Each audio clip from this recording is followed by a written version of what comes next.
इसी क्रम में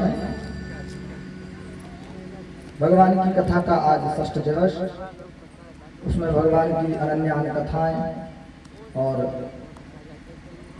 पूज्य ठाकुर जी के सुंदर रुक्मणी मंगल की कथा का आज गायन इस मंच से किया जाएगा।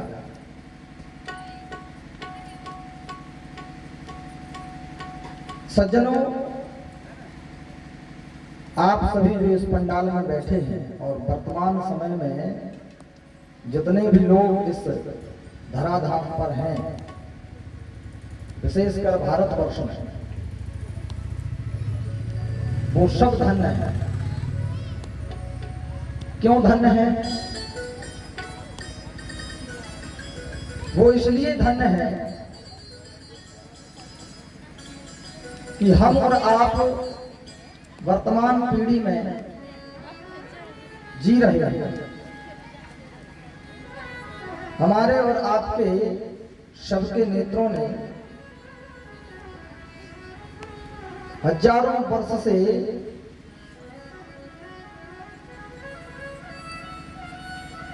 अयोध्या के श्री रामलला सरकार के मंदिर को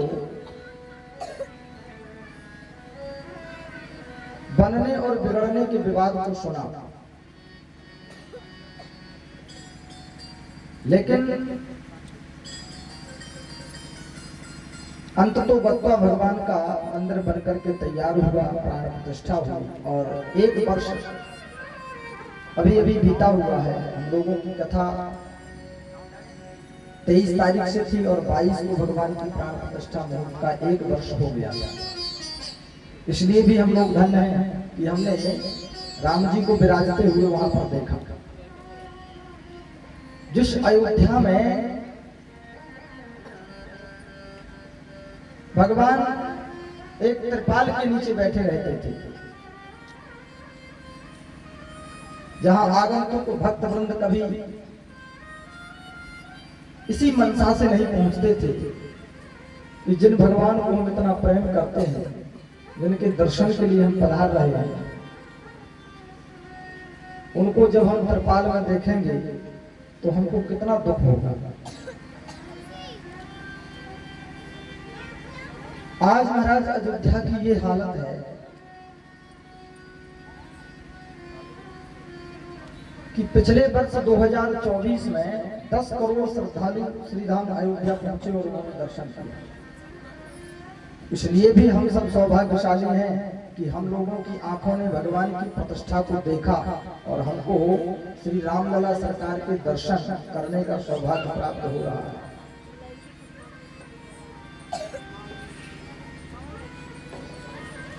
एक 144 वर्ष के बाद अमृत महोत्सव के रूप में अमृत महाकुंभ वर्तमान में प्रयागराज में चल रहा है। यह भी एक सौभाग्य का विषय है। इस कुंभ के बीत जाने के बाद जितनी संतानें, जितने भी जीव इस धराधाम पर जन्म लेंगे, उनके भाग्य में तो 144 वर्ष के बाद ये अमृत महाकुंभ दोबारा नहीं आ पाएगा। इसलिए भी हम भाग्यशाली हैं कि हमारे इन नेत्रों के द्वारा और इस शरीर के द्वारा हम भगवती भागीरथी गंगा त्रिवेणी में स्नान करके इसको परम पावन और पुनीत बना सकते हैं। और इसलिए भी सौभाग्यशाली हैं कि भगवान ने हमको भागवत कथा सुनने का मौका प्रदान किया, क्योंकि ये देवताओं को सुलभ नहीं है कथा। देवताओं को जब कथा सुननी होती है तो वो भी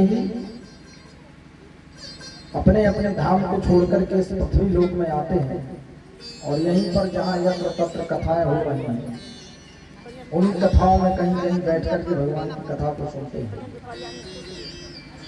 इसलिए हम सब सौभाग्यशाली हैं।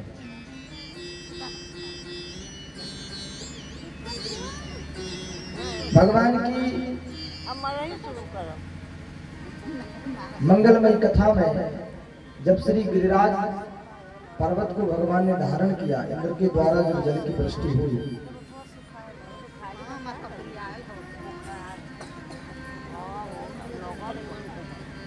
तो उस पर्वत के ऊपर जो जल गिर रहा है, वो जल का एक भी बूंद उस पर्वत से नीचे नहीं आया। परीक्षित ने पूछा, महाराज इतना पानी जब सांवर्तक नाम के गणों ने वृष्टि की, जल गिराया, पानी गिराया, तो पानी पर्वत से नीचे क्यों नहीं आया? सुखदेव बाबा कहते हैं, परीक्षित भगवान का सुदर्शन चक्र एक कोने में बैठ करके निरंतर घूमते हुए उस जल को सुखा रहा है। दूसरी तरफ श्री अगस्त जी महाराज बैठे बैठे जल का पान कर रहे हैं, पानी पी रहे हैं। जितना पानी गिर रहा है वो सब अगस्त जी पिए जा रहे हैं। कौन अगस्त जी? जिनके पास कथा सुनने भोलेनाथ गए थे।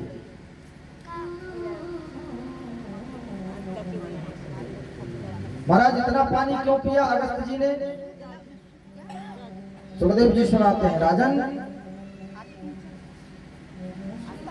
पूर्व काल की बात है,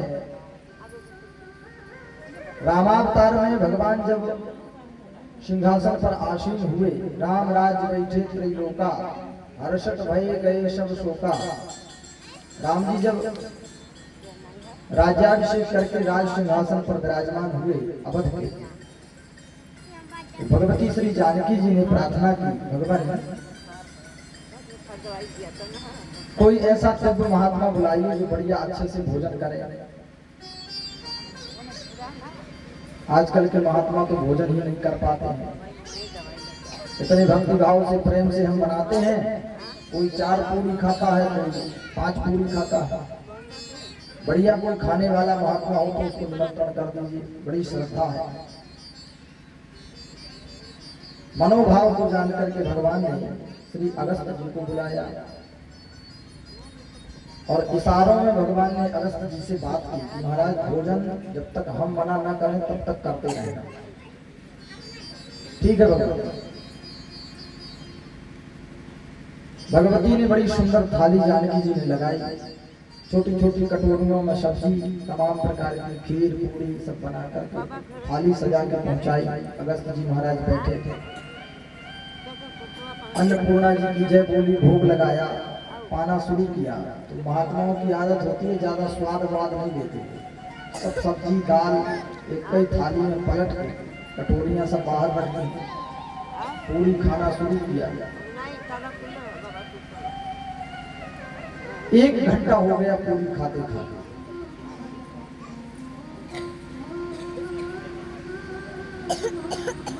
भगवती श्री जानकी जी जब थक गए, भगवान की तरफ देख करके उन्होंने इशारा किया, महाराज मैंने आपसे ये कहा था कि कोई बढ़िया भोजन करने वाला महात्मा बुलाइए, ये थोड़ी कहा था कि जो कुंटलों से खा जाए ऐसा महात्मा बुलाइए। तो घंटों हो गया इनको ये मना ही नहीं कर रहे हैं। भगवान ने मुस्कुरा कर कहा, देवी अब देखो आपने ही कहा था इसलिए हमने बुला दिया। अब जैसे हो वैसे महात्मा जी भोजन कराओ, खाली पेट थोड़ी भेजेंगे घर से। गणेश जी का ध्यान किया भगवती पराम्बा ने, गजानन जी आए रिद्धि सिद्धि को साथ में लेकर के।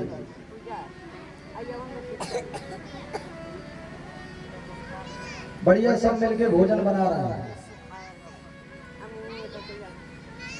घंटा 2 घंटा 4 घंटा हुआ, अगस्त जी का है तो मना करने वाले जब तक भगवान का इशारा ना हो। पूज्य गुरुदेव भगवान कहते हैं ब्राह्मण के पेट में जठराग्नि होती है, खाने के बाद चोटी पे हाथ घुमाओ, पीछे की चोटी होती है चुंडी, कितना भी खा लो चोटी पे हाथ घुमाओ सब स्वाहा, फिर दोबारा शुरू हो जाओ खाने के लिए। ब्राह्मण हमेशा तैयार। घंटा 2 घंटा 4 घंटा खाने के बाद जब जानकी जी थक गए, सरकार से जब उन्होंने प्रार्थना की, भगवान ने इशारा कर दिया कि अब बस करो रहने दो महाराज। तब श्री अगस्त जी महाराज भोजन करने से बंद हुए। जानकी जी से उन्होंने जल लाने के लिए कहा। कि अब माता जी पानी तो पिला दो, भोजन तो हो ही गया। जानकी जी ने कहा कि महाराज इतना भोजन किया है तो पानी भी 2-4 लोटा तो लगेगा नहीं, बहुत पानी पियोगे। तो ऐसा करो, इस अवतार में हमने आपको भोजन कराया है, अगले अवतार में जब ठाकुर जी जन्म लेकर आएंगे तब आपको पानी पिलाएंगे। तो वही रामावतार के बाद भगवान जब कृष्णावतार में पधारे तो आज गिरिराज के ऊपर जितनी जल की वृष्टि हो रही है ब्रजमंडल में, संपूर्ण जल को श्री अगस्त्य जी महाराज पान कर रहे हैं। बोलो भगवत्सल भगवान की। ऐसे श्री अगस्त्य जी महाराज ने जल पान किया। इंद्र ने जब अपने गणों को वापस भेजा कि देख के आओ, 7 दिन हो गए हैं, जल गिर रहा है, ब्रज की क्या स्थिति है, डूब गया कि नहीं, बह गया कि नहीं। गण देखने के लिए आए, लौट करके जाके बताया महाराज पानी वानी कहाँ, वहां तो धूल उड़ रही है, एक बूंद भी पानी ब्रजमंडल में नहीं है, सब सूखा पड़ा है। अच्छा, इंद्र पहुंचे हैं, भगवान के सुंदर दर्शन किए, ठाकुर जी को पहचान गए महाराज इंद्र। कामधेनु गाय को लेकर के पहुंचे और दिव्य भगवान से प्रार्थना की। कामधेनु गाय के दूध से भगवान का दिव्य अभिषेक किया गया। खूब आशीर्वाद लेकर के इंद्र अपने स्वधाम पधारे हैं। उस दिन के बाद से सभी ब्रजवासी मिलकर के आज तक, उस दिन से लेके आज तक सभी ब्रजवासी भगवान श्री गोवर्धन जी का ही पूजन करते हैं, उसके अतिरिक्त किसी की पूजन नहीं करते। उनको ना आपके किसी यज्ञ से मतलब, ना आपके किसी पूजा से, केवल गिरिराज उन्हीं की पूजन करेंगे, उन्हीं की तलहटी में परिक्रमा लगाएंगे और उन्हीं के आशीर्वाद से उनका जीवन चल रहा है। इसी क्रम में यमुना जी की पूजन के लिए सब ब्रजवासी जब पधारे, पूजन करने के बाद रात्रि में वहीं सो गए। अचानक वहां पर आग लग जाती है, सब ब्रजवासी घबराने लगे। तो भगवान ने अपने मुख में संपूर्ण अग्नि को धारण कर लिया। पहली घटना जो ब्रजवासियों ने भगवान के सामने खड़े होकर के देखी, ये तो अद्वितीय बालक है। अभी तक ब्रजवासियों को ये पता ही नहीं था कि इस बालक में कितनी शक्ति है और ये कितनी दैवीय शक्तियों से परिपूर्ण है। आज पहली बार उनको पता चला। पूज्य गुरुदेव भगवान कहते हैं कि मुख के द्वारा अग्नि को पान करने से भगवान ये दर्शाना चाहते हैं, अगर भक्त चाहे तो भव रूपी अग्नि से जलने से अपने आप को बचा सकता है। अगर भक्त चाहे तो ये भव रूपी जो अग्नि है, भव रोग रूपी, इस अग्नि से अपने आप को बचा सकता है। और भगवान उसके संपूर्ण दुखों को, जिस प्रकार उन्होंने दावानल को पान किया, उसी प्रकार भगवान उसके अपने भक्तों के संपूर्ण दुखों को दावानल की तरह पान कर लेते हैं। बशर्ते हमको भगवान के ऊपर भरोसा और श्रद्धा होनी चाहिए। बड़ी सुंदर वर्षा और शरद ऋतु का वर्णन कथा के मध्य में आया। श्री सुखदेव जी कहते हैं, राजन, छोटी छोटी कुमारी कन्याएं भगवती कात्यायनी का पूजन करती हैं, उनसे प्रार्थना करती हैं। कात्यायनी महामायी महायोगिनीधीश्वरी नंद गोप सुतम देवी पतिम में कुरुते नमः। भगवती हमें एक ही आशीर्वाद चाहते हैं कि नंद नंदन वसुदेव नंदन श्री कृष्ण हमको पति के रूप में प्राप्त हो। ये प्रार्थना दुर्गा जी से सभी कुंवारी गोपिकाएं करती हैं। भगवान सुंदर बंशी का वादन करते हैं। सुबह प्रातः काल गाय चारण के लिए भगवान पहुंचते हैं, तो जंगल में पहुंच के सुंदर सी बांसुरी जब भगवान बजाते हैं, तो गोपियां अपने अपने काम को छोड़ करके जो जिस स्थिति में रहती है उसी स्थिति में भगवान का स्मरण और ध्यान करने लगती है।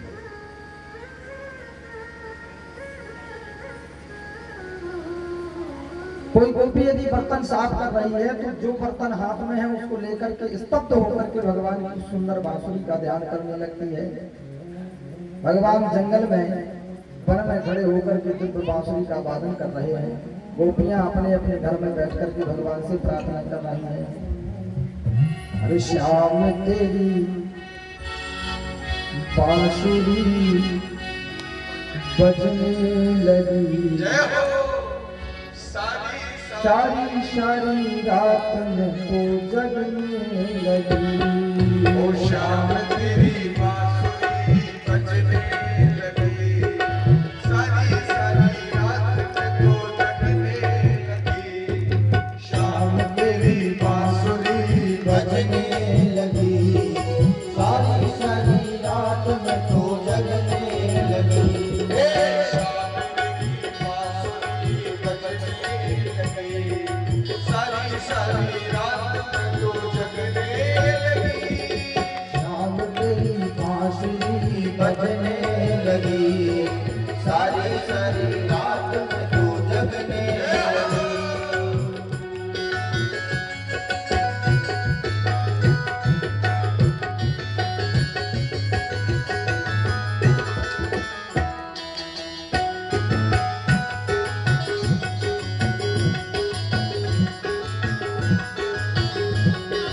तालियों की सेवा करेंगे सब लोग, ताली बजाओ सभी।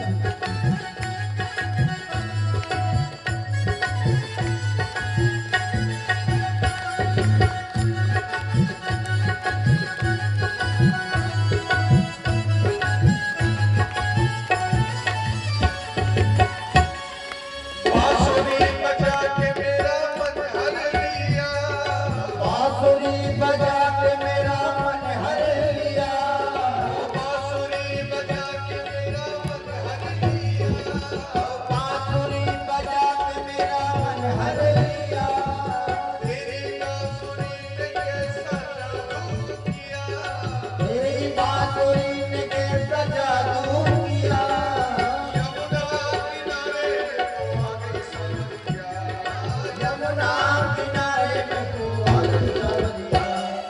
श्याम तेरी बांसुरी बजने लगी, सारी सारी रात में तो जगने लगी। श्याम तेरी बांसुरी बजने लगी, सारी सारी रात में तू जगने लगी।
बोलिए बंसी के बदैया की जय हो। प्रेम से बोलो राधे राधे। राधे भगवान जब सुंदर बंशी का वादन करते हैं, संपूर्ण गोपियां अपने अपने कार्य को छोड़कर के केवल भगवान की उस सुंदर वंशी का ही वादन सुनते रहते हैं।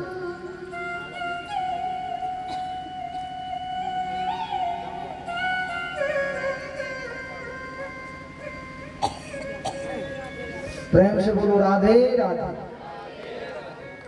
और जोर से बोलेंगे राधे राधे। भगवान की शादी में कौन कौन जाएगा? भगवान की शादी में कौन कौन चलेगा?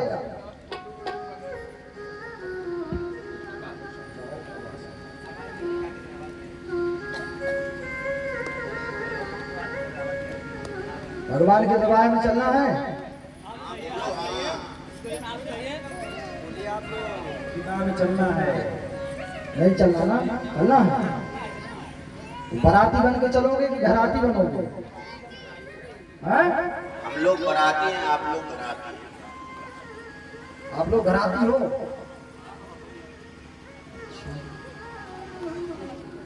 ठीक है, घराती ठीक है। एक बिटिया का विवाह हुआ,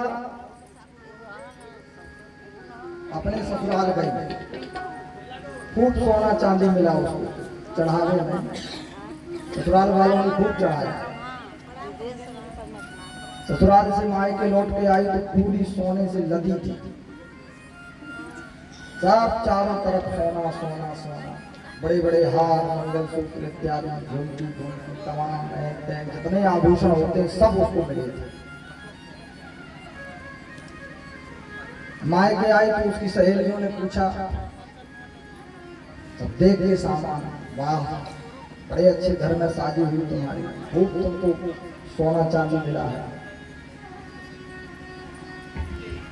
उसने कहा हाँ बहन, तुम्हारे जीजा जी बहुत बढ़िया बिजनेस करते हैं, खूब चलता है बिजनेस, खूब पैसा है उनके पास, दिला दिया। ससुराल गई, दोबारा जब ससुराल से लौटी तो वो सोना आधा बचा। कितना बचा? कितना बचा? आधा। ऐसे सर हिला दिया करो, आपको पता चल जाए करे कि आप समझ रहे हो, सुन रहे हो। कितना बचा? आधा। सहेली ने फिर पूछा,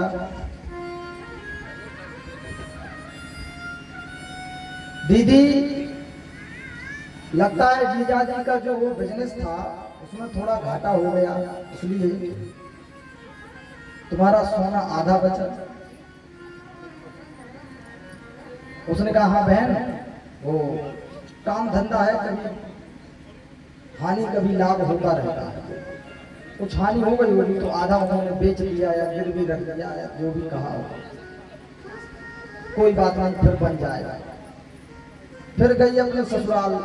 तीसरी बार ससुराल जाके जब मायके लौटी तो उसके पास बिल्कुल सोना नहीं था, एक भी सोने का आभूषण नहीं बचा। सहेली ने फिर पूछा, क्या हुआ बहन, लग रहा है जीजा जी का जो बिजनेस था वो चौपट हो गया। हाँ बहन क्या बताऊं, तुम्हारे जीजा जी जो बिजनेस करते थे उसमें बड़ा घाटा हो गया और उन्होंने सब लेकर के पूरा बेच दिया।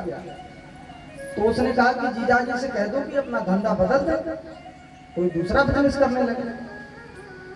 अब बोले देखो कहेंगे। इतनी वार्तालाप हुई तो फिर अपने ससुराल चली गई। चौथी बार जब मायके लौट के आई तो फिर से उतना ही सोना पहनी थी जितना पहली बार पहन के आई थी, उससे भी ज्यादा पहनी थी। सहेली ने मुस्कुराते हुए कहा कि बहन लगता है जीजा जी ने तुम्हारी बात मान ली और अपना धंधा बदल दिया, इसलिए तुमको दोबारा सब सामान मिल गया। उसने कहा बहन हमने तो उनको बहुत समझाया, वो नहीं समझे, उन्होंने अपना धंधा नहीं बदला, लेकिन हमने इस बार जीजा जी बदल दिए तो इस बार हमको बहुत सोना मिल गया। वस्तुतः हम और आप वास्तविकता में धन्य हैं जो भगवान के विवाह में सम्मिलित हो रहे हैं। बड़े हंसी खुशी और प्रसन्नता के साथ भगवान के उत्सव में बारात भी निकलेगी, पता है आप लोगों को? नहीं है पता? ढोल धमाका सब आया है, डीजे फीजे सब बजेगा। पूरे गांव में बारात घूमेगी ठाकुर जी की, फिर यहाँ आएगी, फिर यहाँ विवाह होगा, वरमाला होगी, ठाकुर जी के दर्शन मिलेंगे आप लोगों को, भगवान के साथ सेल्फी खींचने का मौका मिलेगा, है ना? कितनी बढ़िया बात है। सब व्यवस्था है, नाश्ता पानी मिलेगा, बारातियों का स्वागत होगा। आप लोग तो घर आती हो, बाराती तो हम लोग हो। आप लोग जो व्यवस्था करो वही ना मिलेगा। करो तो क्या करो तो सब आपकी व्यवस्था है, हम तो आ गए। भगवान के वंशी वादन को सुनकर के गोपियां प्रसन्न होती हैं। शरद ऋतु इत्यादि का वर्णन हुआ। भगवान ने जब देखा कि छोटी छोटी कुंवारी गोपिकाएं भगवती कात्यायनी का पूजन करती हैं और मुझे पति रूप में चाहती हैं, यमुना जी में निर्वस्त्र होकर के स्नान करती हैं, तो भगवान ने उन गोपियों को समझाने के लिए एक दिन कदम्ब के वृक्ष पे सब गोपियों के वस्त्र उठा करके भगवान चढ़ गए। सुखदेव जी परीक्षित को सावधान करते हैं, परीक्षित इस चीर हरण की, वस्त्र हरण की लीला को सुन करके मन में किसी प्रकार से शंका मत करना भगवान के प्रति, क्योंकि वो ईश्वर हैं। कर्तुम अकर्तुम अन्यथा ऐसा कर्तुम स ईश्वरा। और वास्तविकता यदि देखी जाए तो पुरुष तो केवल नारायण ही हैं, उनके अतिरिक्त तो सब स्त्रियां हैं। हमको तो भगवान ने केवल निमित्त बना करके भेजा है। हो रेलगाड़ी में बैठे हैं हम लोग, रेलगाड़ी में बैठे हुए हैं। जब हमारा स्टेशन आ जाएगा तो हम क्या करेंगे? उतर जाएंगे। उतरेंगे कि नहीं? तो अपने स्टेशन का इंतजार करते रहिए। जब तक रेलगाड़ी में हैं तब तक उस डब्बे में जितने लोग बैठे हैं सबके साथ मिलते मिलाते हुए, सुंदर व्यवहार बनाते हुए इस जीवन को जीते चलिए। क्योंकि एक बार उस रेलगाड़ी के डिब्बे से आप उतरे, जीवन रूपी रेलगाड़ी, उतरने के बाद दोबारा फिर ट्रेन में चढ़ने का मौका मिला नहीं मिला,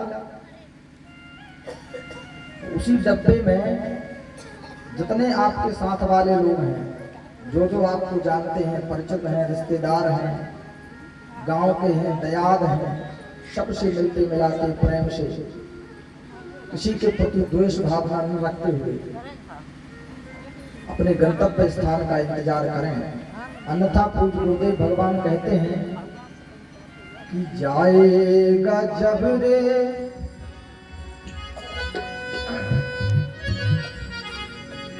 अरे आएगा जब रे बुलावा हरि का, छोड़ के सब कुछ जाना पड़ेगा, छोड़ के सब कुछ जाना पड़ेगा। आएगा जब रे बुलावा हरि का, छोड़ के सब कुछ जाना पड़ेगा। आएगा जब रे बुलावा हरि का, आएगा जब रे बुलावा हरि का, छोड़ के सब कुछ जाना पड़ेगा, छोड़ के सब कुछ जाना पड़ेगा, छोड़ के सब कुछ जाना पड़ेगा। समय का बहुत अभाव है, क्योंकि हम लोग 1 घंटा लेट पहले ही बैठ गए हैं, है ना? वो इसलिए कि आप लोग बहुत अच्छे श्रोता हैं। आप लोग 2 बजे की जगह 3 बजे आते हैं। तो फिर कभी भगवान मौका देगा, हम लोग फिर कहीं एक जगह इकट्ठे होंगे, फिर भगवान की कथा होगी, तब खूब अच्छा बढ़िया समय 4-5 घंटे का लेकर के दिव्य कथा और विस्तार से 2 की जगह 4 भजन, 4 की जगह 8 भजन, है ना? भगवान उन छोटी छोटी गोपिकाएं जो अपने वस्त्र उतार के घाट पे रखती हैं और निर्वस्त्र होकर जब यमुना जी में स्नान करती हैं, तो भगवान कहते हैं कि किसी भी पवित्र नदी में और किसी भी जलाशय में किसी भी व्यक्ति को, चाहे वो स्त्री हो पुरुष हो, किसी को भी निर्वस्त्र होकर के स्नान नहीं करना चाहिए। भगवान वरुण देवता नाराज हो जाता है और हमको दोष लगता है, पाप लगता है। अब गोपियों को कौन समझाए? भगवान पहुंच गए, सब वस्त्र उठा करके कदम के वृक्ष पे चढ़ गए। सर्दियों के दिन थे, यमुना जी के जल में गले गले तक पानी में गोपियां खड़ी हुई हैं, अपने वस्त्रों को न पा करके भगवान से प्रार्थना करती हैं, हे कन्हैया तुम हमारे वस्त्रों को क्यों उठा के ले गए? हमारे वस्त्र दो, हम इन वस्त्रों को पहन करके अपने घर जाएंगे। भगवान कहते हैं देखो, अगर तुम लोगों को अपने वस्त्र चाहिए तो तुम लोग यमुना पुलिन में से बाहर आकर के अपने अपने वस्त्र ले लो। सज्जनों, भगवान केवल गोपियों को ये दिखाना चाहते हैं कि तुमको संसार से पर्दा करना है तो करो, लेकिन ईश्वर से भी यदि तुम पर्दा करोगे तो भगवान तो सर्वांतरयामी है, मायापति है। उनके सामने कितनों कपड़ा पहन लो, सब बेकार है, सब निरर्थक है। इस कथा के कुछ समय के उपरांत भगवान को उन्हीं गोपियों के साथ में रास लीला करना है। तो रास का अधिकारी वही है जिसने काम, क्रोध, लोभ, मोह, मद, मात्सर्य सबका परित्याग कर दिया। जिस व्यक्ति ने काम के ऊपर विजय प्राप्त करनी हो, जिसने लोभ के ऊपर विजय प्राप्त करनी हो, जिसने मोह के ऊपर विजय प्राप्त करनी हो, वो व्यक्ति उस रास का अधिकारी है। आज भी जब आप वृंदावन जाएंगे तो जहां भगवान ने रास रचाया था वो स्थान आज भी बना हुआ है। सुंदर सुंदर वृक्ष खड़े हुए, काय के हैं किसी को पता नहीं। ऐसी मान्यता है कि दिन भर बंदर वहां रहते हैं, लेकिन सांझ होते ही बंदर भी उस स्थान को छोड़ देते हैं। निधिवन उसका नाम है। कभी जाना आप लोग वृंदावन तो निधिवन में जरूर दर्शन करना। ठाकुर जी का मंदिर दिव्य बना हुआ है, सर्वेश्वरी जी साथ में विराजमान है। कोई भी व्यक्ति अगर उस महाराज को देखना चाहे तो उसको सबसे पहले काम, क्रोध और लोभ पर विजय प्राप्त करनी होगी। तो गोपियां जो हैं उनको लोभ तो नहीं है, इसलिए नहीं है कि भगवान उनके घर चोरी करने आते हैं और वो अपना सब माखन ऐसी जगह रखती हैं कि भगवान आसानी से उस मक्खन को प्राप्त कर सके। गोपियां चाहती तो उसको छुपा के भी रख सकते हैं, भगवान को ना मिले। लेकिन गोपियों के अंदर लोभ नहीं था कि हमारा मक्खन बचेगा तो हम बेचेंगे तब हमको धन मिलेगा। नहीं, गोपियां चाहती थी कि भगवान आए और हमारे घर माखन खाएं, तो लोभ नहीं था उनके मन में। अब भगवान को उनके अंदर यदि काम है तो उस काम को भी नष्ट करना था, इसलिए भगवान ने उन गोपियों के वस्त्र चुराए और फिर सब गोपियां निकली यमुना पुलिन से अपने अपने वस्त्र लिए। गोपियां तो यहाँ तक कहती हैं कि देखो कन्हैया, अगर तुम हमारे वस्त्र नहीं दोगे तो हम नंद बाबा से तुम्हारी शिकायत कर देंगे और फिर तुम्हारे पिताजी तुमको बड़ी मार मारेंगे। तो भगवान ने कहा कि देखो, शिकायत विकायत करने से कोई लाभ नहीं है, इतनी शिकायत करना है करती रहो, लेकिन वस्त्र तभी मिलेंगे जब तुम स्वयं आकर के लोगी। सब गोपियों ने अपने अपने वस्त्र उठाए। इस प्रकार से भगवान ने सुंदर चीर हरण की लीला कर गोपियों को काम वासना से मुक्त किया। अब केवल गोपियों का मोह और दूर होना था। नित्य प्रतिदिन की भांति भगवान सुंदर प्रातः काल गायों को लेकर के पहुंचते हैं। जंगल में सब गाय चरने लगती हैं तो भगवान किसी वृक्ष के नीचे खड़े होकर के सुंदर बंशी का वादन करते हैं। भगवान की जब बंशी का वादन होता है तो गोपियां भगवान के प्रेम में विह्वल होकर के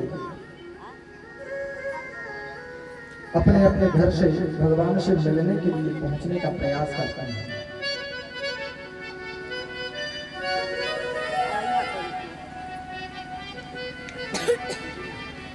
गोपियां तो भगवान से प्रार्थना करती रहती हैं कि ये सुंदर बंसी कम से कम हमारे घर में ही आकर के बजा दो तो हमको और ज्यादा आनंद की प्राप्ति हो।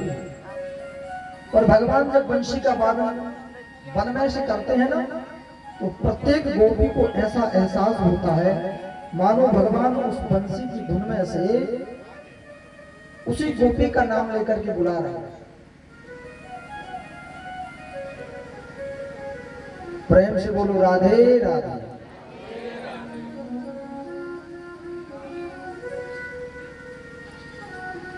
वंशी वादन को सुनकर के गोपियां अपने अपने कार्य को छोड़कर के उस जंगल की तरफ बढ़ती हैं। कभी किसी गोपी को कोई काम रह जाता है, कभी किसी गोपी को उसकी सास बुला लेती है। भगवान से मिलने की उत्कंठा में गोपियां धीरे धीरे अपना समय व्यतीत कर रही होती हैं। गोपियां कभी कभी भगवान के प्रेम में बैठ करके अश्रुपात करती हैं, रोने लगती हैं। ये गोविंद न जाने वो दिन कब आएगा जिस दिन के इंतजार में हमने हजारों लाखों करोड़ों वर्ष तक तपस्या की। ये गोपियां जो इस धराधाम पर अवतरित हुई हैं सज्जनों, ये अनंत अनंत जन्मों के भाग्य को लेकर के भगवान के साथ में धराधाम पर पधारी। न जाने उन महात्माओं ने कितना तप किया होगा, कितना भगवान का भजन किया होगा, तब जाकर के उनको गोपी का स्वरूप प्राप्त हुआ, गोपी का शरीर धारण किया। आज दिव्य जब शरद पूर्णिमा की रात्रि से एक दिन पूर्व भगवान ने सुंदर बंशी का वादन किया।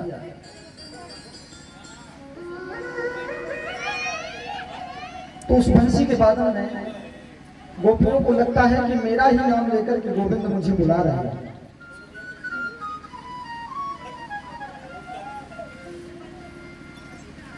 शरद पूर्णिमा की दिव्य रात्रि आई। भगवान ने ठीक रात्रि के 12 बजे जब बंशी का वादन चटकते हुए चांद के प्रकाश में वन में से जब बंशी बजाना प्रारंभ किया, प्रेम में विह्वल होकर के दौड़ पड़ी गोपियां भगवान की तरफ उस वन की ओर जहां से उस बंसी की ध्वनि आ रही थी। आज गोपियों ने अपने मोह का भी परित्याग कर दिया। न तो उनको अपने बच्चों की फिक्र है, न उनको अपने पति की फिक्र है, न उन गोपियों को अपने परिवार जनों की फिक्र है।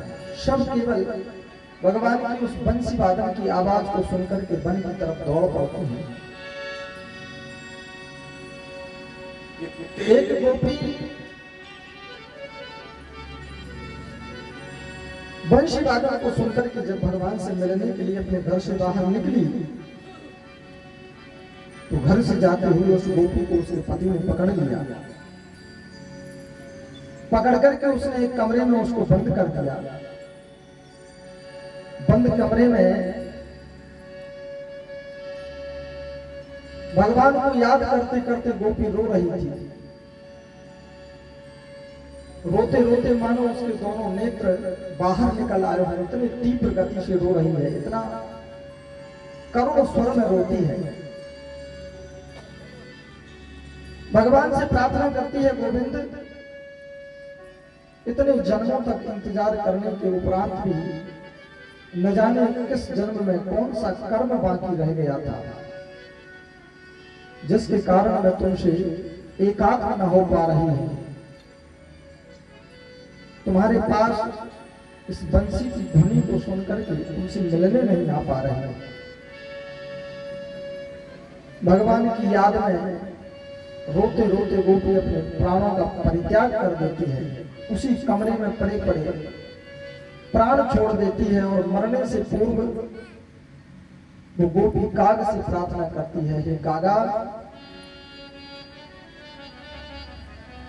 मेरा जब शरीर मेरे घर के लोग घर से बाहर करें ना, तो मेरी तुमसे प्रार्थना है कि मेरे शरीर के एक एक अंग के मांस को नोच नोच करके खा लेना, परंतु हे काग मेरे दो आंखों को, मेरे दो नेत्रों को केवल छोड़ देना, क्योंकि मैं मरने के बाद भी अपने प्रिय प्रियतम नंद नंदन यदुवंश शिरोमणि श्री कृष्ण के दर्शन करना चाहते हैं। गोपी कहती है, कागा शब्दन खाइयो चुन चुन खइयो मांस, दो नैना मत खाइयो मोहि श्याम मिलन की आस। जब भक्त का हृदय त्रिविभूत होता है सज्जनों, भगवान से मिलने की जब उत्कंठा मन में जागृत होती है, तो भक्त भगवान के सामने बैठ करके अस्तुपात करते हुए रोता है और भगवान से प्रार्थना करता है। कई बार भक्तों ने रोते रोते भगवान के सामने अपने प्राणों की बलि दे दी और प्रार्थना केवल काल से करते हुए शरीर का परित्याग कर दिया। ये दो नेत्र, संपूर्ण शरीर को खाना पर ये दो नेत्रों को छोड़ देना, ताकि इन दोनों नेत्रों से भगवान के दर्शन कर सके।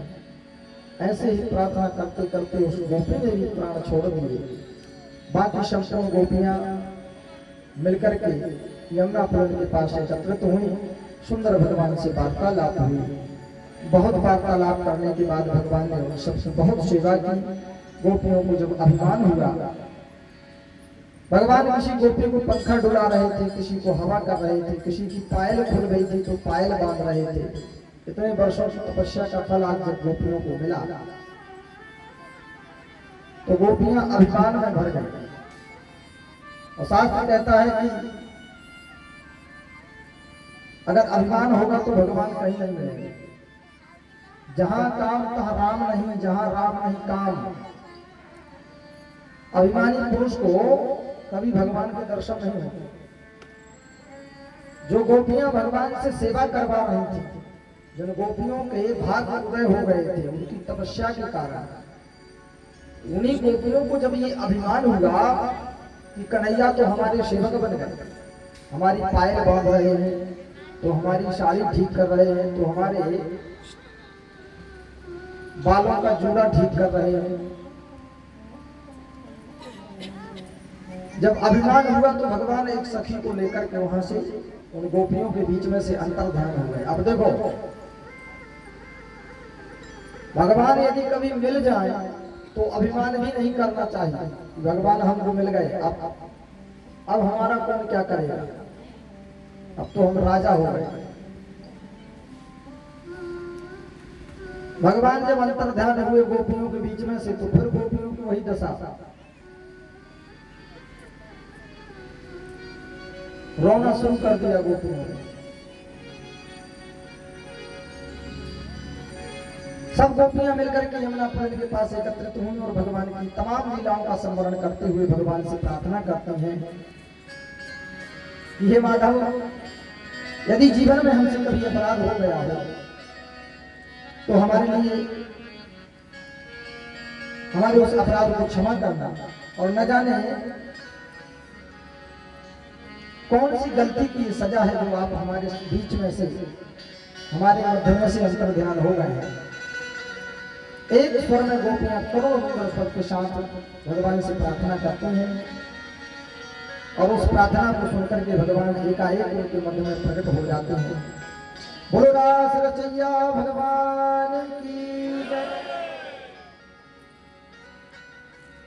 दोबारा जब भगवान प्रकट हुए तो इस बार भगवान ने अमित रूप प्रगटे ही काला, भगवान अमित रूप में प्रकट हो गए। एक एक गोपी के साथ में एक एक भगवान नजर आ रहा है। प्रत्येक गोपी को लगता है कि कन्हैया हमारे साथ खड़े हुए हैं। एक हाथ एक गोपी का भगवान पकड़ते हैं और दूसरे हाथ से दूसरी गोपी का हाथ पकड़ते हैं, तो एक गोपी दो गोपियों के बीच में एक भगवान। इतने रूप भगवान ने धारण किए और दिव्य महाराज की लीला संपूर्ण शरद रात्रि की पूर्णिमा के दिन रात्रि में भगवान ने दिव्य रास उन गोपियों के साथ किया और बढ़िया झूमते नाचते गाते गोपियां प्रसन्न हो रही हैं और भगवान के साथ नृत्य कर रही हैं। आइए हम भी महाराज के प्रसंग से एक सुंदर से गीत के माध्यम से भगवान का स्तवन करेंगे और इसके उपरांत फिर आगे भगवान की मंगलमय कथा को श्रवण करेंगे। अरे गोकुल में देखो वृंदावन में देखो गोकुल में देखो वृंदावन में देखो बंसी बाजे श्याम संग राधा नाचे गोकुल में देखो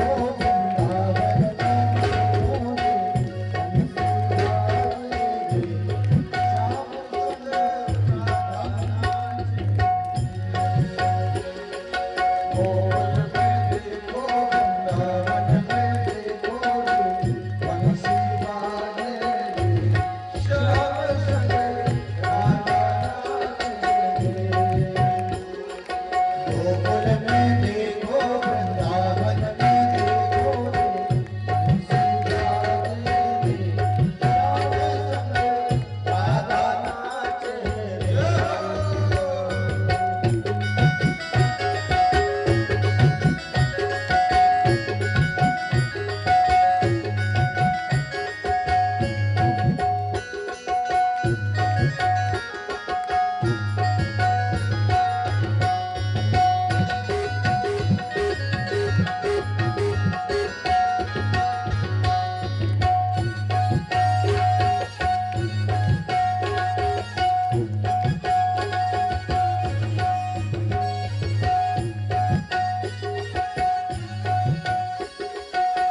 जिस व्यक्ति ने अपने जीवन में एक बार भी महाराज की कथा को श्रवण किया हो, उसके जीवन में भगवान के प्रति कभी द्वेष भावना नहीं आती और इस कथा के प्रसंग को सुनकर के उसको भगवान की अनन्य भक्ति प्राप्त होती है। ऐसा श्री सुखदेव जी महाराज ने राजर्षि परीक्षित को बताया। परंतु परीक्षित के मन में शंका थी कि आखिर परमात्मा ऐसा कैसे हो सकता है। भगवान जब अवतार लेकर आते हैं तो जनमानस को एक सुंदर संदेश देते हैं, परंतु भगवान द्वारिकाधीश ने इस प्रकार से गोपियों के वस्त्रों का हरण किया और फिर तमाम गोपियों के साथ में महाराज किया। फिर भी परीक्षित ने कुछ पूछा नहीं, आगे की कथाओं को श्रवण किया। एक बार एकादशी का व्रत नंद बाबा करते हैं तो अगले दिन द्वादशी को नंद बाबा को व्रत तोड़ना था। रात्रि में ही उठ करके उनको लगा कि भोर हो गई है। उनको नंद बाबा को लगा कि भोर हो गया। अब भोर होने से पहले ही यमुना जी में जाकर के उन्होंने डुबकी लगाई। रात्रि का समय था। जल के देवता हैं वरुण। वरुण जी के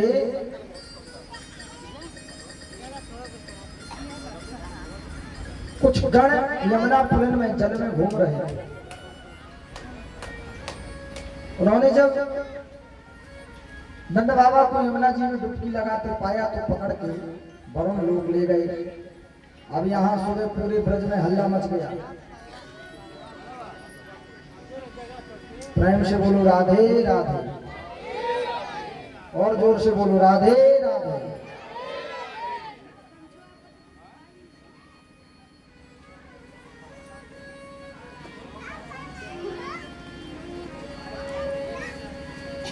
नंद बाबा को पकड़ के वरुण देवता के दूत जो थे वो वरुण लोक ले गए। इधर गांव में हल्ला मच गया कि नंद बाबा यमुना जी में डूब गए। मैया यशोदा तो बहुत रोने लगी। भगवान श्री कृष्ण ने सुना है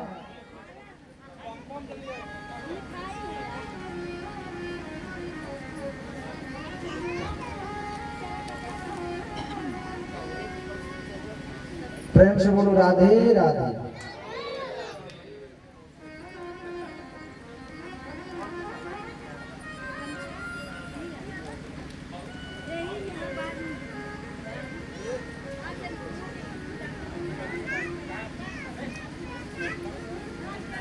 भगवान कृष्ण को जब पता चला है तो एक कदम के वृक्ष के ऊपर चढ़ करके भगवान ने दिव्य यमुना जी में छलांग लगाई और सीधे भगवान वरुण लोग पहुंचे।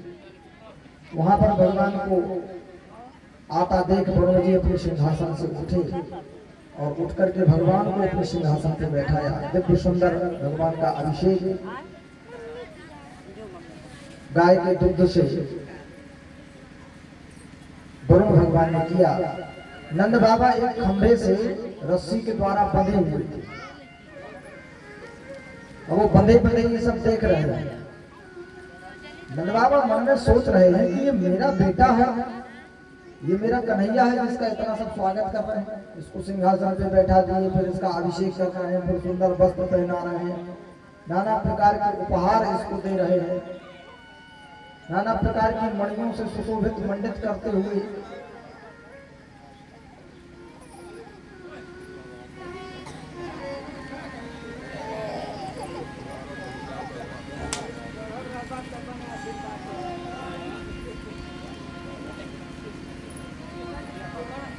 राधे श्याम।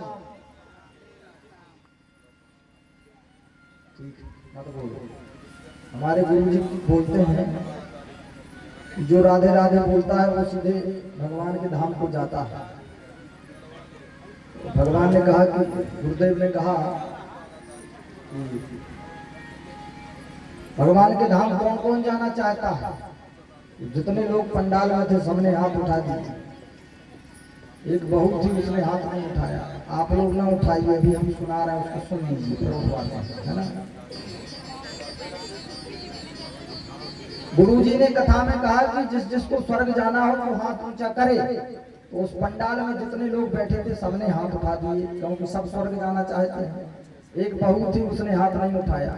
तो गुरु जी ने पूछा बेटा तुमको स्वर्ग नहीं जाना है क्या। उसने खड़े होकर कहा महाराज मेरी सास मेरे आगे बैठी है और मेरी सास ने अपना हाथ खड़ा कर दिया है, मतलब मेरी सास स्वर्ग चली जाएगी। मेरी सास अगर स्वर्ग चली जाए यहाँ से तो मेरी सास के जाने के बाद मेरा घर ही स्वर्ग बन जाएगा। मैं उससे बहुत परेशान हो गई। ऐसे भी लोग हैं संसार में। बाकी वास्तविकता है अगर हम भगवत नाम संकीर्तन स्मरण करते हैं तो भगवान की कृपा से हमको भगवान का परम धाम जरूर प्राप्त होता है। प्रयास करते रहिए कि कथा भी सुने और बीच में जयकारा भी लगाए। बोलो द्वारिकाधीश भगवान की। अब लग रहा है कि आप लोग भोजन वोजन किए।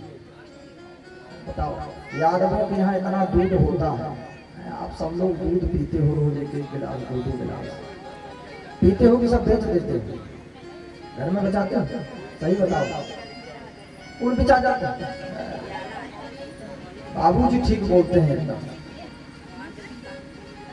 वो कह रहे हैं कौन बेचा जाता है।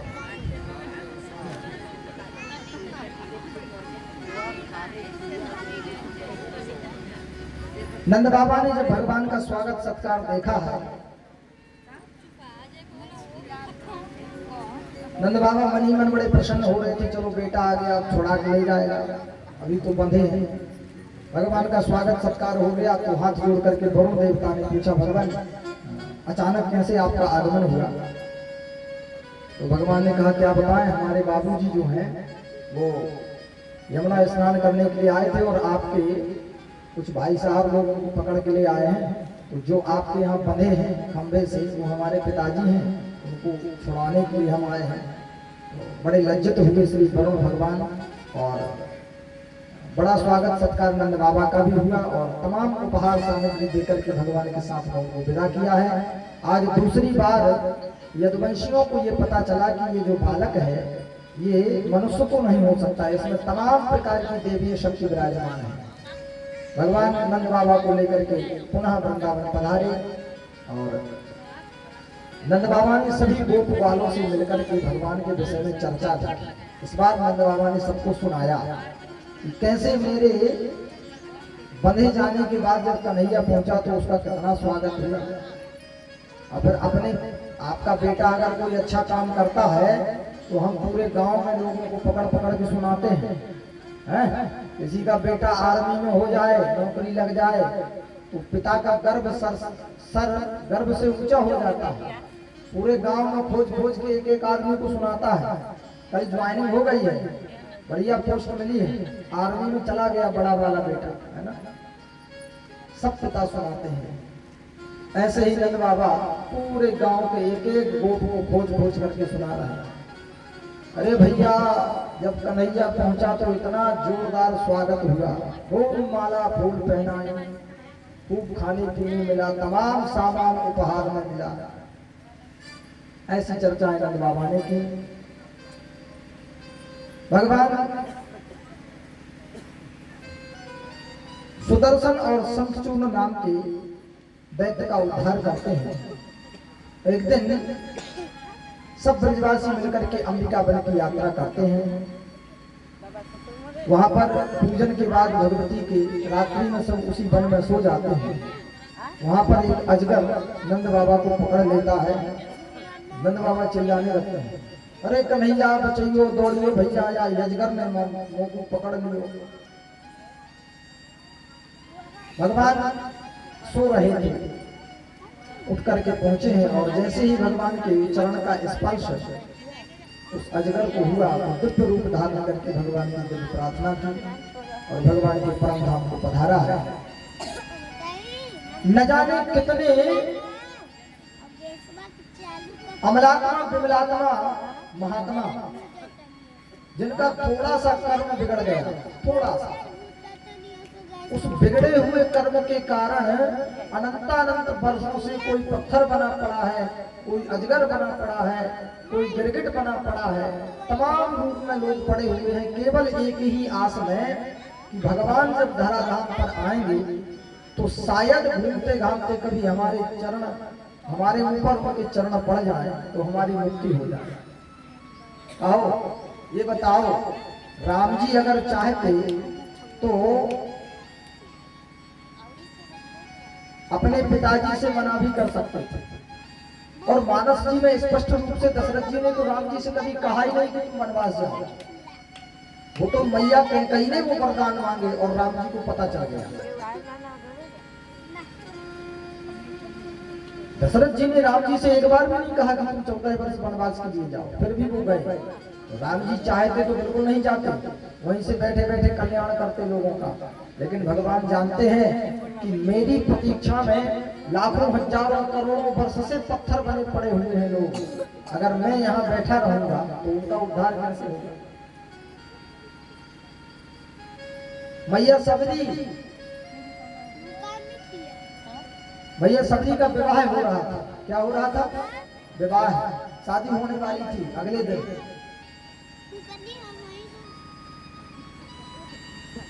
पीछे वाले कमरे में खिड़की बनी हुई थी। उस खिड़की में से रात्रि में जब मैया ने देखा सबरी ने, उसके घर के पीछे तमाम पशु बंधे हुए थे। अपनी सहेली से पूछा, ये इतने पशु क्यों बांधे गए हैं? उसने जवाब दिया, बहन तुम्हारी शादी है ना, कल जब बाराती आएंगे तो उनके लिए इन्हीं पशुओं का भोजन बनेगा। भैया सभी ने मन में विचार किया, ऐसे विवाह से कौन सा लाभ जिस विवाह में हजारों पशुओं की बलि दी जाए और उनके मांस का भोजन बाराती लोग करें। ऐसे विवाह से तो विवाह न करना बेहतर है। रात में ही अपना एक जोड़ी वस्त्र हाथ में लिया और घर छोड़ करके चली गई, मतंग ऋषि के पास पहुंची। तो भगवान के प्रति कब इस आत्मा में एक ज्योति जागृत हो जाए, कोई ठिकाना नहीं। बशर्ते हमको प्रयास 24 घंटे करना पड़ेगा। जिस देश में, जिस देश में, परिवेश में रहो, राधा रमन राधा रमन राधा रमन कहो। 24 घंटे राधा रमन चिल्लाते हैं। माताएं रोटियां बनाती है ना, राम राम कह के रोटी बेला कर, है ना। एक एक रोटी में हजारों बार राम राम राम राम जब प्रवेश करेगा, जो व्यक्ति उसको पाएगा उसके अंदर भी राम जी के गुण प्रविष्ट होंगे। और रोटी बनाते समय अगर 24 घंटा लड़ाई झगड़े की बात करो तो वो क्रोध है ना। माताएं रोटी बनाती हैं तो क्रोध बहुत रहता है उनके मन में। हमारा ही ठेका लिखा था, हमारी किस्मत में था ये बेलन चौक, जीवन इसी में गुजर रहा है। इतना इतना बनाओ पूरे परिवार में, लग रहा है हम इसीलिए पैदा हुए हैं, है ना। यही बोलते हैं ना, दिमाग में यही चलता है।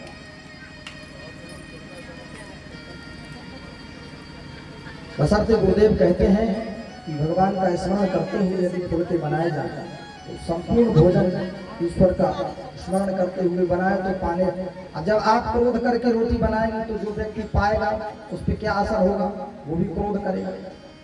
वो क्रोध करेगा तो फिर दोनों में फिर सीताराम होगी, लड़ाई झगड़ा, फिर बातें बहुत आगे जाती हैं, लड़ाई झगड़ा होता है, फिर कोर्ट कचहरी, फिर तमाम शहरों में बड़ा चल रहा है। गाँव में तो फिर ठीक है अभी, शहरों में 4-5 साल निकल जाए बड़ी बात मानना।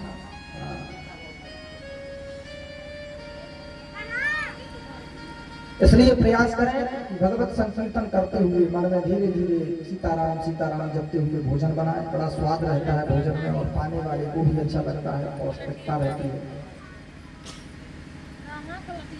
इसी प्रकार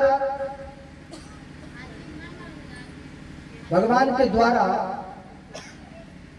अनन्या ऋषि महात्माओं का उद्धार भगवान के स्पर्श से हुआ। उसी क्रम में शंखचूर्ण नाम के उस दैत्य का भी उद्धार भगवान ने किया। इसके उपरांत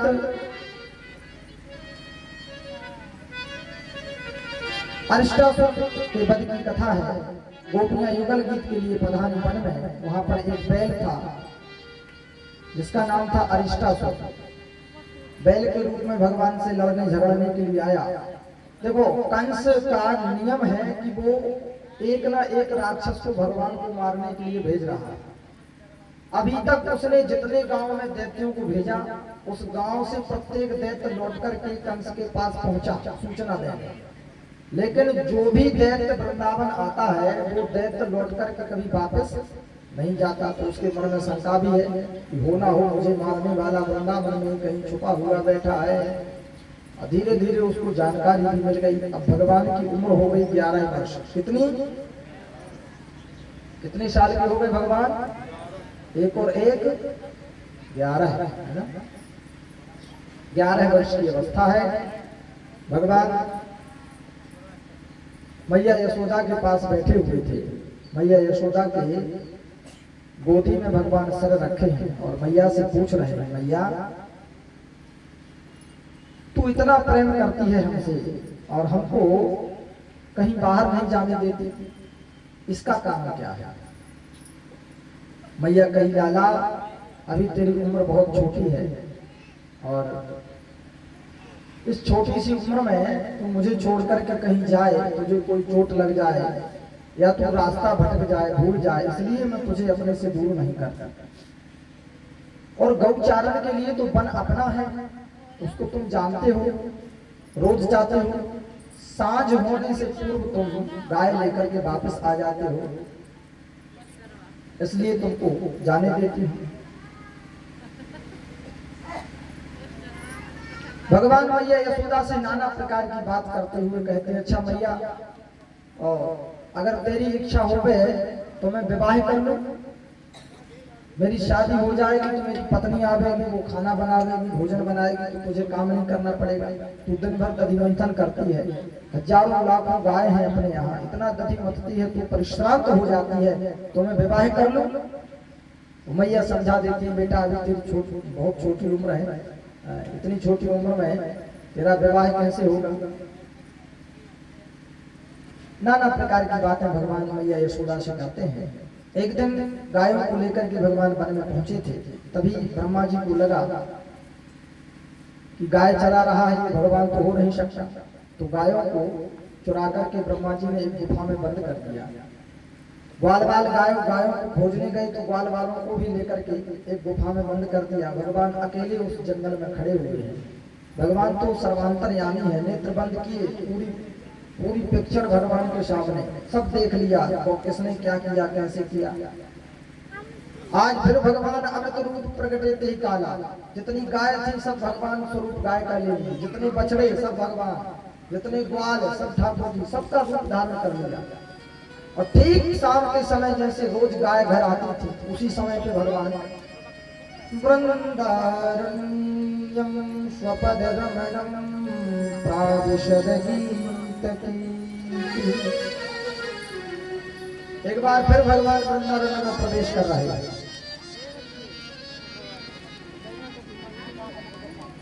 जो गाय जिस ग्वाले की थी वो गाय उसी ग्वाले के घर में जा रही है। और गाय बना कौन है? भगवान स्वयं बने, क्योंकि जो गाय थी वो तो सब गुफा में बंद है, ब्रह्मा जी ने सबको बंद कर दिया, सब अचेत अवस्था में पड़ी है।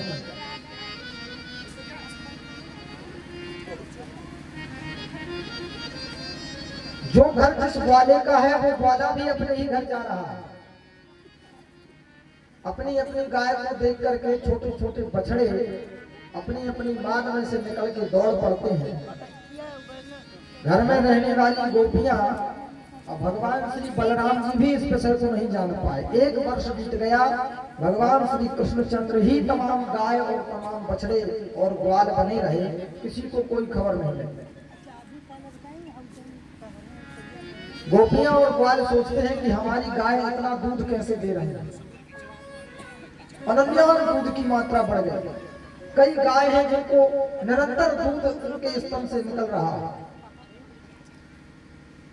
बछड़े अपने मां से अत्यधिक प्रेम करने लगे हैं और ज्यादा प्रेम करने लगे। एक वर्ष के बाद जब ब्रह्मा जी लौट करके आए, उन्होंने देखा तो उसी जंगल में वो गाय चर रही है। भगवान ब्रह्मा जी ने सोचा कि गाय चर रही है और जो मैंने चुराई थी वो, गुफा में जाकर देखा तो वहां गाय भी अचेत पड़ी हुई हैं और ग्वाले भी सब अचेत पड़े हुए हैं। बाहर आकर देखते हैं तो जंगल में वही गाय वही ग्वाले सब जंगल में भ्रमण कर रहे हैं। अब ब्रह्मा जी की बुद्धि खराब, जहां देखे तहां भगवान के ही स्वरूप दिखलाई पड़े। एक एक अणु अणु में कण कण में ब्रह्मा जी को भगवान के दर्शन दिखाई।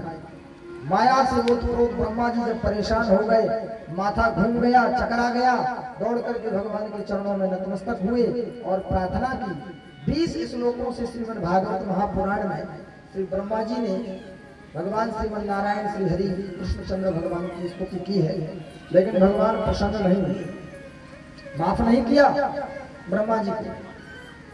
परीक्षित कहते हैं भगवान इंद्र ने भी अपराध किया था, उनको तो भगवान ने क्षमा कर दिया, ब्रह्मा जी को क्यों नहीं किया?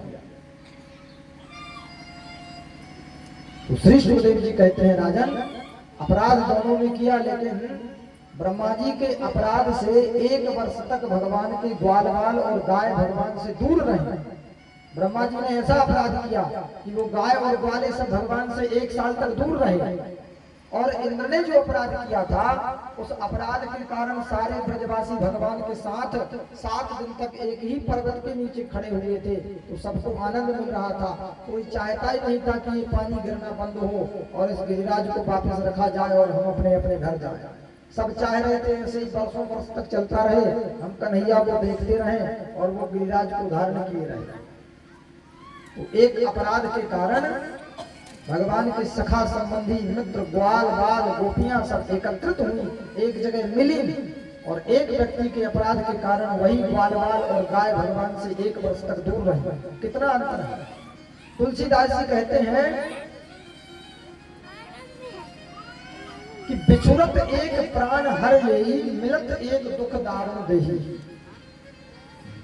ये सज्जन और दुष्ट व्यक्ति का लक्षण है। जब दुष्ट व्यक्ति हमको मिलता है तो हमको दुख देता है। मिलने से किसी मूर्ख और दुष्ट व्यक्ति से जब मुलाकात होती है तो हमको कष्ट होता है। हम सोचते हैं भगवान कब इससे हमारा पिंड छूटे, कब ये हमसे दूर हो गए। और जब एक सज्जन पुरुष आपसे मिलने के बाद आपसे दूर होता है, जब बिछड़ता है, तब तकलीफ होती है कि इतना बढ़िया व्यक्ति था, इतना अच्छा आदमी था, क्यों अपने घर जा रहा है, क्यों हमसे दूर जा रहा है। इस कारण से ब्रह्मा जी को भगवान ठाकुर जी ने उनके अपराध को क्षमा नहीं किया। ब्रह्मा जी अपना सामूल लेकर के अपने धाम को पधारे। इधर 1 वर्ष के उपरांत सब ग्वाल बाल और गाय पुनः अपने अपने घर को पधारी है। कालांतर में समय बीतने पर आज कंस ने अक्रूर जी को अपने घर बुलाया है। और अक्रूर जी के पास जब कंस का न्योता आया तो श्री अक्रूर जी महाराज विचार कर रहे हैं कि आज इस दुष्ट ने मुझे अपने घर क्यों बुलाया है।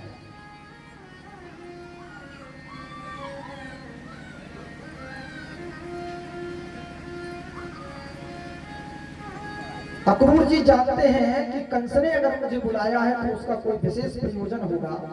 बिना प्रयोजन के कभी ये दुष्ट मुझे बुलाता नहीं है। आज श्री अक्रूर जी महाराज डरते डरते कंस के दरबार में पहुंचे। अपने विशेष कक्ष में लेकर के कंस पहुंचा है श्री अक्रूर जी महाराज को और उनसे कहता है, देखो अक्रूर, मुझे पता है कि जो आकाशवाणी हुई थी वर्षों पहले, उस आकाशवाणी में मुझे मारने वाले का जो जिक्र हुआ था वो वृंदावन में नंद बाबा का छोरा है, नंद बाबा का जो बेटा है वही मुझे मारने वाला है। इसलिए मैं चाहता हूं कि मैंने एक बहुत विशाल यज्ञ का आयोजन किया है और इस मथुरा में एक सुंदर मेला भी मैं लगा रहा हूं। आप उन दोनों बालकों को लेकर के आए वृंदावन से और यहीं पर मल्ल युद्ध में उन दोनों बालकों को मार दिया जाएगा। न रहेगा बांस, न बजेगी बांसुरी।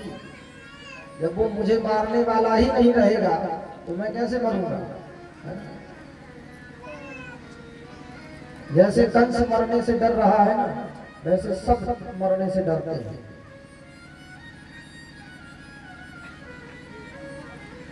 जबकि कंस को भी पता है कि एक दिन जाना जरूर है, फिर भी लाख जतन करते हुए, हजार प्रकार के जतन कर रहा है अपने प्राणों को बचाने के लिए। अक्रूर जी ने मन में विचार किया 2 बातें। एक तो ये कि ये दुष्ट उन छोटे छोटे बालकों को मारना चाहता है और प्रयोजन मुझे बना दिया, मैं उनको लेने जा रहा हूं, मतलब मुझे भी पाप लगेगा। और दूसरा ये कि चलो कम से कम उन बालकों के दर्शन हो जाएंगे। जिस बालक के द्वारा इस दुष्ट कंस का उद्धार होना है, जिसके विषय में आकाशवाणी ने कहा, वो बालक कैसा है मैं भी तो उसके दर्शन करूं। ये 2 प्रश्न श्री अक्रूर जी महाराज अपने मन में लेकर के अपने रथ में सुंदर घोड़ों को जोड़ करके अक्रूर जी महाराज मथुरा से वृंदावन की ओर जा रहे हैं। मथुरा से वृंदावन की दूरी है 12 किलोमीटर। कितनी है? 12 किलोमीटर दूर है केवल। आप ऑटो से जाएंगे तो 10 मिनट में पहुंच जाएंगे। अब मान लीजिए भीड़ भाड़ बहुत होने लगी, दुनिया भर का ट्रैफिक होता है तो समय लग सकता है, लेकिन 12 किलोमीटर की दूरी है। अगर रथ में बैठ कर के आप घोड़े से मथुरा से वृंदावन जाएंगे तो बहुत लगेगा, 1 घंटा लगेगा, है ना। लेकिन अक्रूर जी महाराज सुबह सुबह निकले हैं और शाम होने को आई है, अभी अभी वृंदावन में प्रवेश कर रहे हैं। इससे पूर्व जब वो मथुरा में मथुरा से निकलते हैं तो गुनगुनाते हुए जा रहे हैं, भगवान का दर्शन कैसे प्राप्त होगा। कन्हैया तुम्हें एक कन्हैया तुम्हें एक नजर देखना है।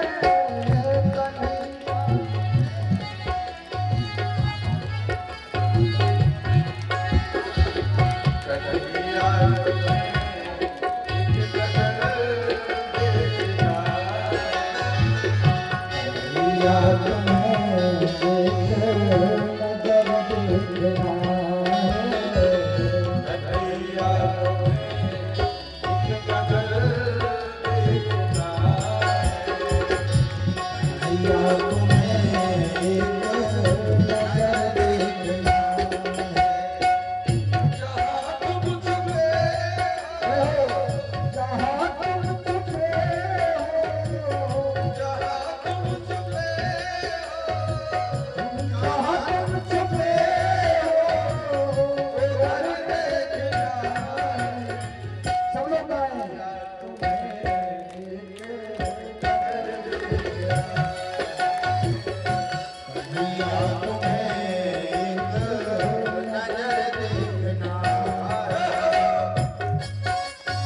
तालियों की सेवा करते हुए निकाले।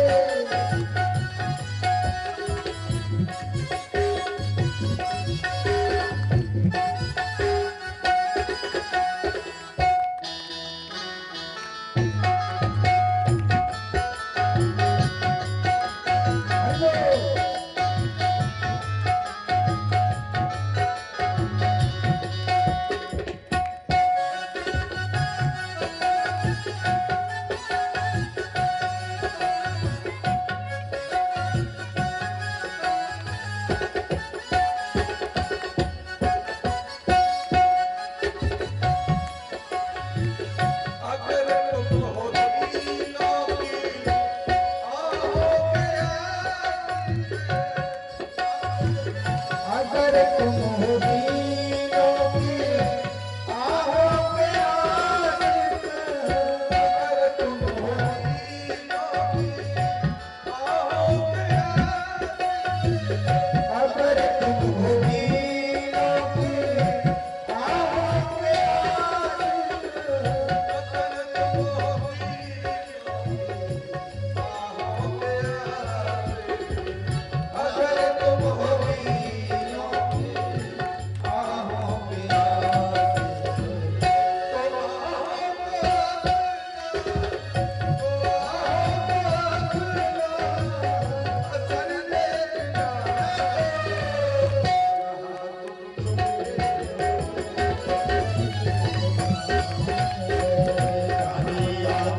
तुम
छुपे